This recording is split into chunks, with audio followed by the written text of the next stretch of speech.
धूल भरी शाम थी, जब सूरज की अंतिम किरणें अरावली की पहाड़ियों पर एक उदास नारंगी रंग घोल रही थीं। भीलवाड़ा से कुछ कोस दूर बसे छोटे से गांव रूपनगर की संकरी गलियों में मिट्टी के घरों से आती धुएं की खुशबू हवा में तैर रही थी। यहीं एक पुराने हवेलीनुमा मकान के दालान में रंजना बैठी अपनी गोद में पड़ी अधूरी कढ़ाई को निहार रही थी। उसकी आंखें खाली थीं, जैसे उनमें बसा हर सपना कहीं रेत में समा गया हो।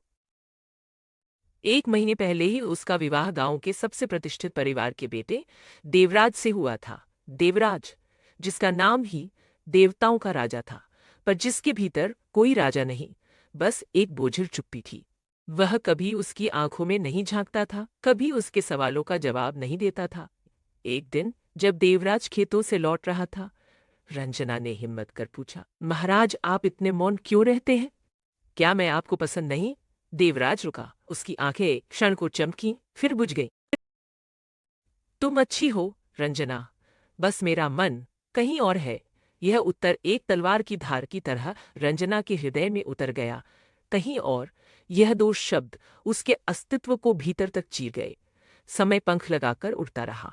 रंजना ने अपने आप को घर के काम काज में डुबो दिया। उसने अपने मन की पीड़ा को गहरे कुएं में धकेल दिया, यह जानते हुए कि इस कुएं का पानी कभी नहीं सूखता। इसी बीच गांव में एक नया परिवार आया, जो शहर से पलायन कर यहाँ बसा था। उनकी बेटी शालिनी एक जीवंत, चंचल लड़की थी, जिसकी हंसी गांव की शांत हवा में एक मधुर संगीत की तरह गूंजती थी। देवराज अक्सर खेतों में काम के बहाने बाहर रहता था, और कभी-कभी उसकी आंखें शालिनी की गली की ओर घूम जाती थीं। रंजना ने यह सब देखा, पर अपने मन को समझाया कि यह उसका वहम है। एक दिन गांव के मेले में रंजना ने देवराज को शालिनी के साथ देखा। वे हंस रहे थे, बातें कर रहे थे, और उनकी आंखों में एक चमक थी जो रंजना के साथ देवराज की आंखों में कभी नहीं दिखी थी। रंजना का हृदय एक ठंडी चट्टान में बदल गया। उसे अब कोई वहम नहीं रहा, यह कड़वा सच था। देवराज का मन कहीं और नहीं, बल्कि शालिनी के साथ था। अगले कुछ महीनों में देवराज का व्यवहार और भी बदल गया। वह देर रात घर आता, अक्सर उदास या कभी-कभी अत्यधिक खुश दिखता। उसकी आंखों में एक अजीब सी चमक होती, जो रंजना को बेचैन करती थी। रंजना ने कभी उससे सीधे तौर पर कुछ नहीं पूछा, क्योंकि उसे पता था कि जवाब उसके दिल को और तोड़ देगा। वह चुपचाप सब सहती रही, अपने आंसुओं को तकिए में छिपाकर रातें गुजारती रही। अपने आंसुओं को तकिए में छिपाकर रातें गुजारती रही। एक शाम जब गांव के मंदिर में भजन चल रहे थे, रंजना ने शालिनी को देखा।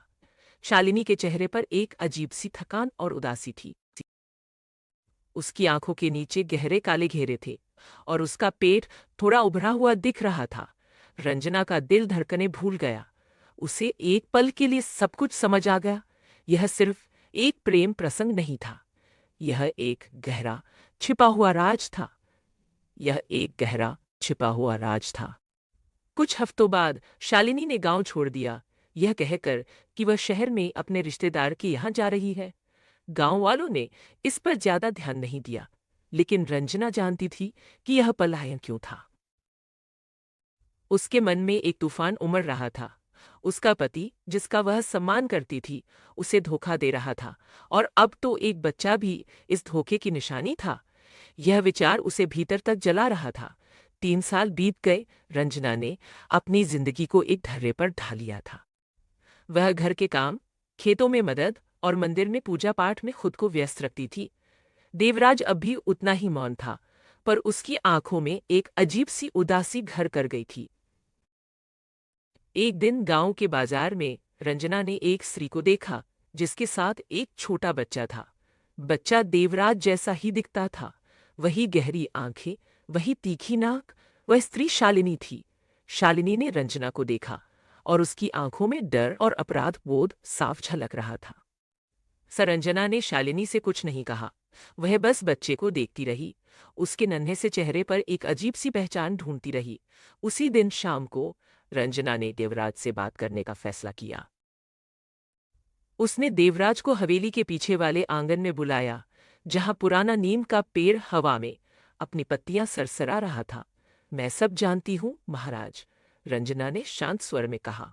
उसकी आवाज में कोई क्रोध नहीं था, केवल एक गहरी अथाह पीड़ा थी, केवल एक गहरी अथाह पीड़ा थी। देवराज का चेहरा सफेद पड़ गया।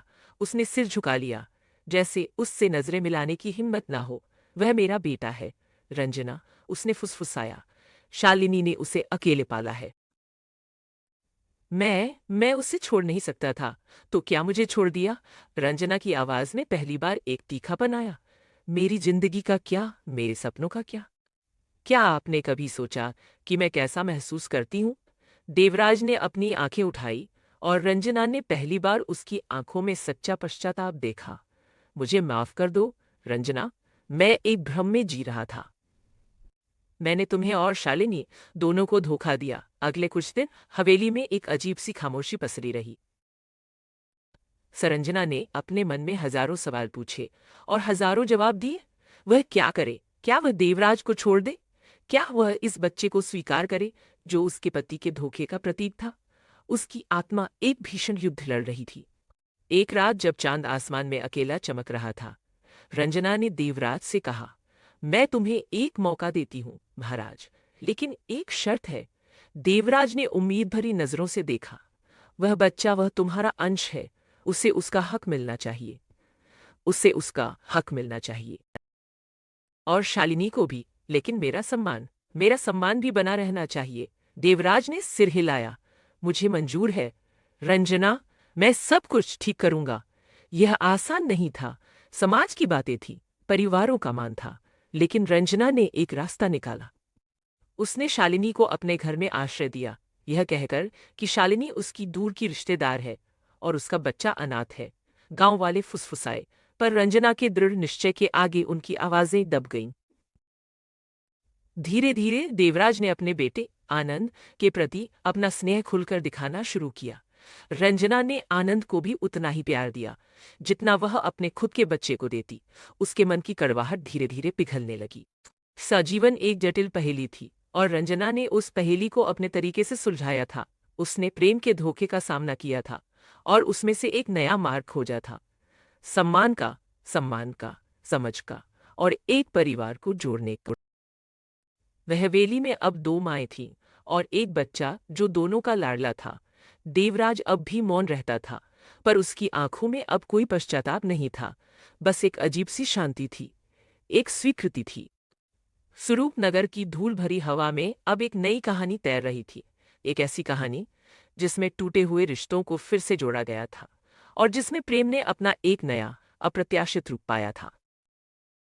रंजना ने न केवल अपनी जिंदगी को संभाला था, बल्कि उसने एक नए तरह के परिवार को भी जन्म दिया था। एक ऐसा परिवार जो समाज के तय नियमों से परे था, पर प्रेम और समझ की नींव पर खड़ा था।